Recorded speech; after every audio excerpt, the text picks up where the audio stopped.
रोज खाली मिलने बुलाती हो, चुमा में पखान डगराती हो। रोज खाली मिलने बुलाती हो, चुमा में पखान डगराती हो। असली चीज दिखा के दूरही से न हो कोई भूखा हो ना हो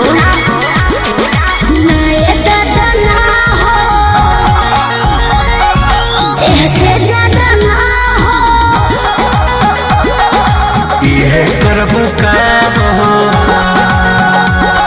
अरे भूखे मरबू का हो।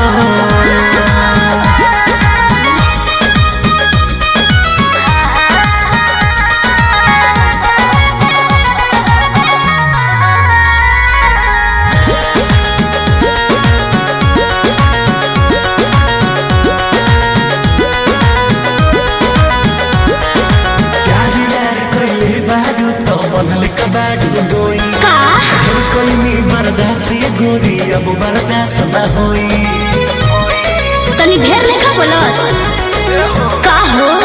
यार यार कइले बाऊ त बनले कबाड़ू डोई, ढेर कइनी बर्दाश्त गोरी अब बर्दाश्त न होई। डोरल भरबा बहुते लागल पीप के बीच न बोई, शादी से पहले बापू कमाऊ ना होई। कवना बात के चिंता बड़वे खुल के खूबे खाओ जय हो।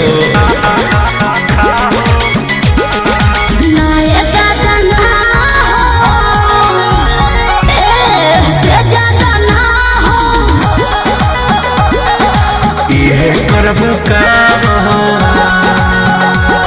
अरे भूखे मरबू का हो।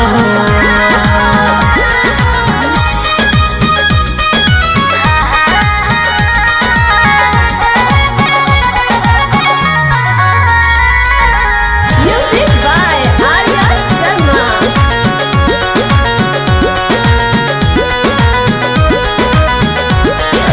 मंजिली तेरी तेज से जानो अब कैसा शर्माना, लब मैरिज करके जब तुमको हमारे घर है आना। अब तुमको तेरे घर नहीं आना है, समझा।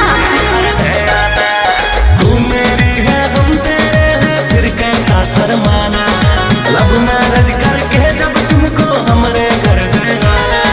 चिकन चिकन बात में राजा हम ना तहरा करेबो, जब से नूर डलबो तो हम तोहरा के न मना करेबो। हार्ट बीट बढ़ल बा दिल के बहिया में आ जाओ,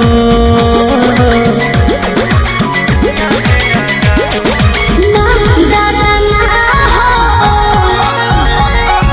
ऐसे ज्यादा ना हो। ये करबू का हो, अरे भूखे मरबू का हो।